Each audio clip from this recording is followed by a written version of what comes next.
Hey hotties, how you healing? How you feeling? I'm Zenzi, and this is Hotties Heal.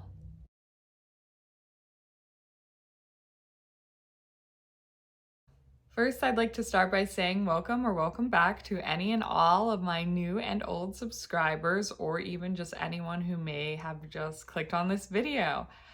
As I mentioned, I'm Zen, and here on Hotties Heal, we talk about all things regarding the self-growth journey, the self-discovery journey, and anything that can just help you to heal and be the best version of whoever you want to be. With all of that being said, I want to get into the topic of today's video, and that is projection. I think most people know what projection is, and projection can actually have many definitions depending on the category in which we are speaking of projection, but in this case, the context we are going to be using it in, or I'm going to be using it in, is going to be from a psychological standpoint. So projection is actually a term coined by the one and only Sigmund Freud. For those of you who don't know who that is, look it up because this video is not about him. But Sigmund Freud did coin the term projection, and projection is defined in this specific case as a defense mechanism in which an individual projects, or I don't want to use the word project because that's the word that we're defining. A person attributes their undesirable feelings, emotions, thoughts, or impulses onto another person. This act usually comes from a place of the person who is projecting, attempting to avoid any anxiety that can arise from the self-awareness of any of these undesirable feelings or emotions.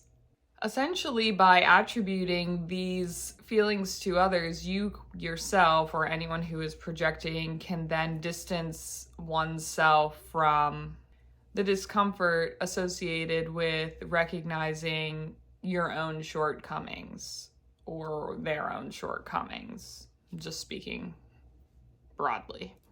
A lot of times when people are projecting, they don't even realize they're doing so, which is why I stated that it was more of a subconscious act, because it's a coping mechanism to protect oneself. But this can seriously affect relationships, interpersonally, professionally, whatever.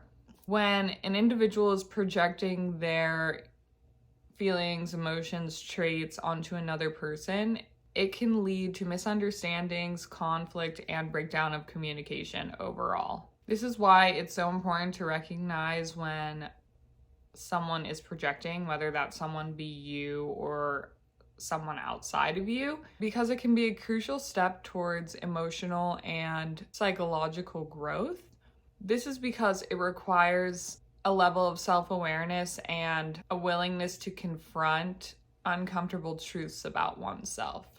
Unless, of course, someone is projecting onto you, in which case it's still a valuable thing to recognize so that you make sure that you're not taking on the emotions and traits of somebody else that are negative or undesirable. While projection is mostly considered to be maladaptive, it can also serve as a temporary coping mechanism. For instance, during times of emotional stress or turmoil, projecting your feelings onto someone else can temporarily relieve that stress or discomfort and serve as a distraction from what's actually occurring inside of you. With all of that being said, I think I would like to circle back to the fact that projection is a very powerful tool. So why can't we reframe what we're projecting?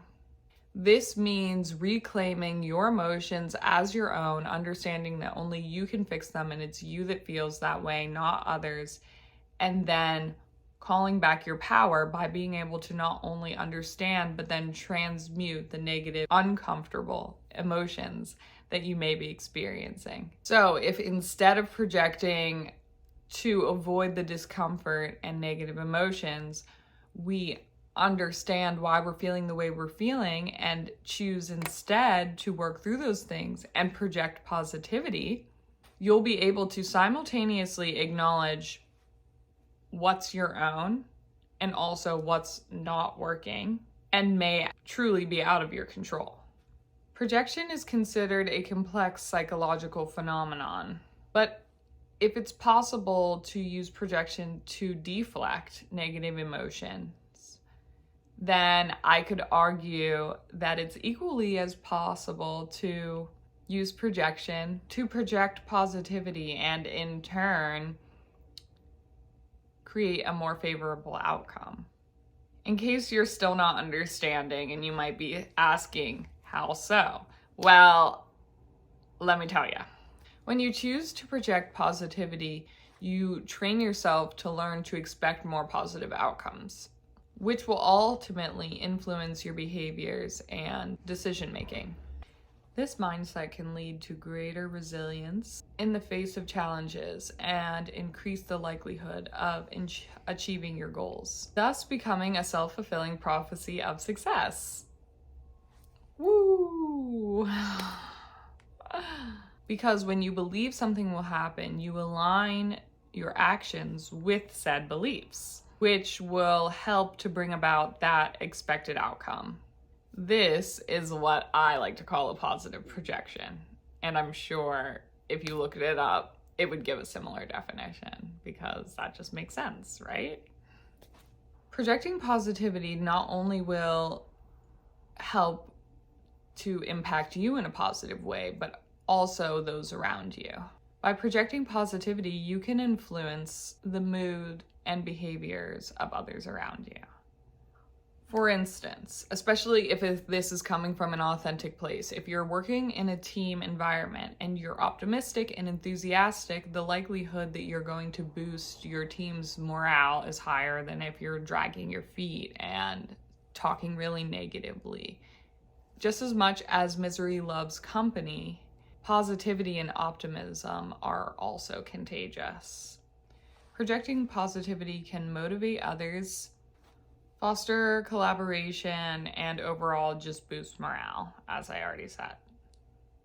This, in my opinion, will ultimately create stronger and more supportive relationships with others and with yourself. Because when you're thinking more positively about things, you're feeling more positively about things. And you are, once again, aligning your beliefs with your actions. When you express appreciation, encouragement, and positivity towards yourself and others, it will strengthen bonds and improve communication and just give you a better understanding of yourself and the environment that you're navigating. Overall, projection is usually seen as a negative thing, but if we reframe it and we decide to instead project positivity, we can completely reframe what we are projecting. So that's all I have for you guys today. Thank you so much for being here with me, and I hope that I helped you a little bit to, number one, recognize what projection is and when you are projecting or when someone is projecting onto you, and instead how you can reframe it to be a more positive thing. Because as much as one thing exists, the other thing can also be true. So there's two ends to each thing. The best way to be is balanced, but in order to live harmoniously, we have to acknowledge when the scales are not balanced and bring them back into balance. And the best way you can do that is to just err on the side of positivity. All right, that's it. I love you guys. Bye. See you next time.